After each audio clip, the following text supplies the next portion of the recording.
Hello, everyone. Greetings and welcome to your favorite podcast channel, Nigeria Unfiltered. Shalom Ufumairude is my name, and I'm glad to welcome you. Before I progress or proceed, I would like to start with my favorite quote. According to Chino Lumogo Achebe, until the lion learns to tell his story, the hunter will keep taking the glory. James Baldwin, the Afro-American historian, history is needed to chart the course for the now and the future. Bob Marley once said, emancipate yourself from mental slavery.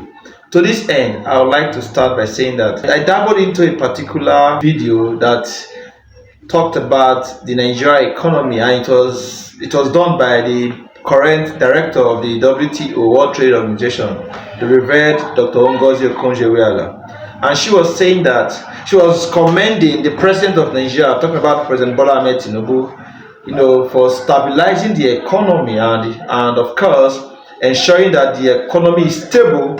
And to her, an analysis that according to the trajectory of economic development and growth, when an economy is stabilized, it can give room for growth and development. And of course, she admonished the president, to ensure that certain policies, certain measures are put in place to cushion the effect of poverty and its direct consequences on the common man. Okay, the president embarked on some reforms at the initial stage of his administration, and now he's told Nigerians that the economy is turning the corner. What's the WTO's perception of Nigeria's economy? So we think that the president and his team, and we just exchanged with him, have worked hard to stabilize the economy, and you cannot really improve an economy unless it's stable.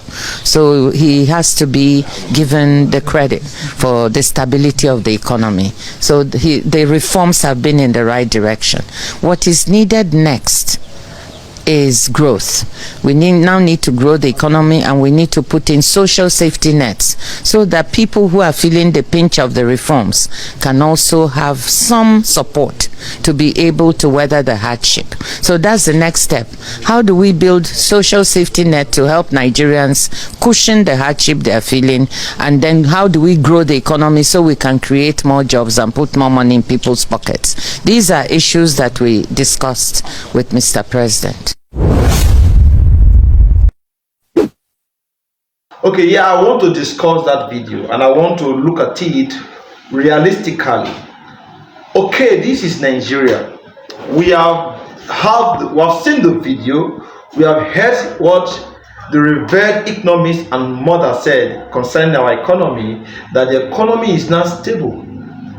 I don't understand what stability means, because by stability I believe that we will be seeing other factors like standard of living, per capita income, and what have you, except it's just the in quotes the high class, those that have the necessary wherewithal to compete in a very competitive environment and very frugal environment that we find ourselves in Nigeria. I, for one, I appreciate growth and I appreciate good things. So if Madam Ngozi Okonjo-Iweala has come up with that statement, that analysis from her, it speaks that things are going on well. But realistically, I don't want us to just be carried away in the bandwagon, believing that things are going on well. So this message is a direct response to call on all Nigerians, to be at alert, to be active, and to be guided. Let's weigh into this particular statement by Dr. Ngozi Okonjo-Iweala. Nigeria is economically stable in the sense that prices of goods have become better, our employers paying higher, our workers earning higher. Transportation, the cost of transportation, is it now better than the previous administration? Foodstuff and its price, is it better or higher? So there are a lot of factors that we look out for. These are variables and determinants to a stable economy. I want to say that let's not get tired of engaging the government. we are saying that Nigeria has what it takes to develop. There are other countries that, they came together, looked at the problem, not just looking at the problem, they discussed the problem, and of course they prefer solution. Let's take a look at Sri Lanka. Let's take even a look at Malaysia. There were particular point in time in the history, the trajectory of Malaysia, that things were not going well. The government came up with drastic measures that revamped the system. What about China? Some 20, 30 years, 40 years, 50 years, some years ago, decades ago, Chinese economy was nothing to write home about. Where is China now in the scheme of things? The question now is, what policies, regardless of what Madam Okonjo-Iweala have said, which I appreciate, we are saying that we can do more and we can do better. We should stop focusing on recurrent expenditure and let's focus on capital expenditure. While we are doing that, let us try and put up measures that will cushion poverty and ease direct consequences on the economy. People are dying. Economy is stable means that standard of living has increased. Economy is stable means that income per family has increased. Economy is stable means that workers are smiling home when they are earning fat and they are working for the money. Economy is stable means that employers have increased pay. Economy is stable means that the roads are working and the network is well. I want to ask a simple question. Every right-thinking person, a businessman, let me use a business scenario. According to Vilfredo Pareto, there are 20% of individuals, 20% of resources that can be annexed to produce 80% of work, produce 80% of wealth, while there are also 80% that is called elephant project, wastefulness, that can only impact 20%. Most of the things our government have been doing is they are investing and they are focusing on the 80% elephant project, doing things that are not giving, are not people-centric, and the only impact that can make is just 20%. Let us learn from Vilfredo Pareto that we focus on 20% of things that can impact 80% of the population. Now, what are these 20% of things? Number one, you focus on education. Education is a key factor to redeeming and capturing the future. If there is corruption, if there is criminality, if there is robbery and its paraphernalia, when you educate citizens, it can kill and reduce such anomalies and menace in society. Another thing is economy. Focus on business, provide job, build. As you are doing infrastructure, building bridges, networking, roads, we should create job opportunity so that people can eat. A hungry man is an angry man. That is even on another side. Let us now look at what right-thinking businessmen do. They look at smart policy. When we say smart, everyone should know that the S stands for specific objective, management by objectivity. What are our leaders doing? A smart policy is a policy that is not going to take a longer period and will solve an immediate problem, even while we think of the future. The end there is measurability. How measurable is our policies? Most of our leaders, when they come up with are policies that are not unrealistic, policies that are not giving, policies that cannot even fly. The idea is achievable and attainable. Can we attain this thing? You don't say something that you cannot do. A lot of our politicians during manifesto and campaign period, they just keep saying things that they cannot fulfill. We should stop all this. We should stop all this. The arrow there means realistic. How realistic are these policies? How realistic are these projects that the government is coming up with? I like to say this thing, that we are not all dull in this country. We are not all ignorant. We know what to do. We know what to say. The fact that certain persons are calling the shots is not always going to be like that. Leadership is a privilege, it's not a right. Anyone can be anything. It is a kind of message to our leaders. The hardship is too much. Let's stop politicking and let us do what is right. You are there for a period. Life is transient. Leadership is transient. Power is transient. Do your bit and leave. How realistic are these projects, are these policies that the government are bringing up? Let's call a spade a spade. Good. Yesterday we celebrated the government, the president, and of course I know by extension some governors want to align with progress, and they accepted, they took praises and all what of you. What realistic project are you bringing up? What realistic project are you bringing up? What has happened in the past 2 years? I'm not a politician, so I'm not speaking like one, but a lot has happened. Some of you here know I'm an investor in the oil and gas sector. We generate over 58,000 barrels of oil every day. Mr. President, before you took over to 2023, people here know I shouted on social media, I tweeted that we were producing and losing 97% of our oil production. Mr. President, every month we do what is called fiscalization. Last month, for month of June, and let's say Energy will know this, we got 98%. So 2% loss is significant. People don't know this, but it takes time for people to know what's going on. The thing there is timeliness. You know, election and governance is for a fixed period of time. You are there for 4 years, 8 years maximum. The people so decide. What can you do within that time? As a government, you must have your fiscal policy. You must have your plan for the economy. Forget about the CBN. Although you control CBN, taxation, okay. What policies are you coming up with that will build the economy? A lot of things needs to be said. It's as if our leaders are not prepared to lead. They just come just like a normal contest and a competition to just do what they feel is okay. Hello. Let's go. Let's step up, please. Let's step up. And I'm also addressing my state governor, Right Honorable Sheriff Oboriwori.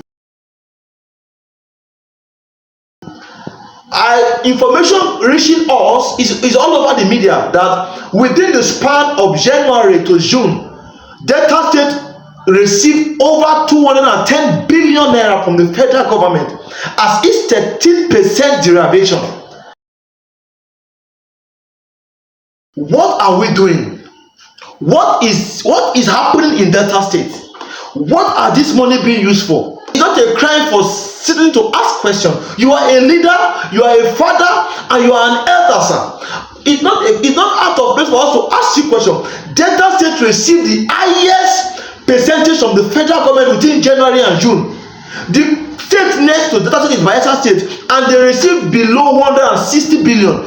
Delta State alone received 210 and above billion naira within January and June. Where is this money going to? What is happening? You will see Deltas intelligent, smart, skillful, having what it takes, and when they go to the Commonwealth of Youth and other places, they are suffering. Mr. Governor, election will come again very soon, 2027. You will come and beg for vote. You will come and ask us for vote, because I know vote is not an entitlement. Vote is not a right. You will come and beg. You are our leader, sir. All what we are saying is economic policies, economic development. Our youth, our teeming youth are there, roaming the street, coming out from schools, after school, no job. The state needs a transformation. Specific projects should be attended to. We are not doubting, of course, you are doing road, but I would like to say something, sir. To whom much is given, much is expected. It's more like, of course, you are doing road. Okay, is the road going to transform to food? Is the road going to transform to economic empowerment? People are crying. You are the leader. You cannot close your eye and turn your face from the cry and the end of the youth. We are not about government. You are the one in power, sir. You will be there for a period of time. If you will win 2027, glory be to God. What are you doing that will change the life of the common man in Delta State? Go and look at the statistic. 210 plus billion received by the state government, excluding federal allocation, sir, that money is big. Where are the institutions that are functioning well? Our institutions, I don't want to go that way. So please, you see that if we start talking about this Nigeria issue, a lot of anger we arouse. Someone will leave this country, go elsewhere, and within few period of time, it's as if the heavens opened all of a sudden. Is there a close cloud in this environment? Okay, if someone now starts saying things to the government, speaking to government, they will not tag that person a name. In a same claim, if you have issues, you look out for technocrats that can solve it. We need people that can solve, bring results. We don't need talkers, we don't need looters, we don't need stealers, we don't need conversations people that are just talking, go on social media, writing. We need people that can solve our problem. This is an open message, because when Madam Okonjo-Iweala gave that analysis, coming from her mouth, talk volume to me. It resonated in me, and I felt that, okay, let us now do a careful analysis. Is things really working well in this country? Okay, thank God, Mr. President has stabilized the economy. He has, glory be to God. Economy is now stable. What does that translate to the common man? Can the common man have more food in the house? Is cost of transportation reduced? All these and more are begging for answers. Dear Mr. President, sir, this is me telling you that you are an elder, sir, and you are in government for a purpose. I really appreciate the fact that you have a history, you have a narrative. Please, sir, you can correct this narrative by doing what others who have traveled that path could not do. You can correct this narrative by doing what others who have gone ahead could not do. Personally, the first thing you said about the removal of fuel subsidy, I like that thing. However, subsequent actions and subsequent consequences suggest that we are not prepared for what you said. Of course, we know that fuel subsidy is a killer to Nigerians. However, the money realized from the fuel subsidy, we started seeing it through elephant projects. For example, using hundreds of millions to build a house. Sir, house is not your problem, sir. House is not the problem of the vice president. In other society, for you to ever come into politics, it means that you have come and give your best. You have come to come and dash the people. You have come to come and empower people, not come to come and amass more wealth. Sir, even if you don't work again for the next 100 years, you cannot be a poor man. Your generation cannot be poor. So I believe that money is not the problem. I am saying that right there as a president, the best scorecard you can get, sir, is to be very ferocious in your economic approach, to be very dogged in your policies, and be concerned about critical analysis and constructive criticism. This also goes to the Delta State Governor, Right Honorable Sheriff Oboiwori. Sir, your best scorecard is to really pause and look into what we are saying as citizens, because we will not vote in mediocrity. Rather, we will focus on meritocracy. Results cannot be hidden. And we will look at so many variables and parameters when giving our vote. To this end, dear Nigerians, as I've always been saying, this is an opening call and a wake-up call that we can't keep folding our hands and allow the elites, the leaders, to tell us what is not. Let them not give us a false narrative. We want a real narrative written by us. Every citizen should be concerned about policy and governance. The office of the citizen should be institutionalized. As I conclude, I leave you with these words. It is better to fail while trying than not to try. Shalom Ufoma Erude is my name. Thank you very much. See you at the top.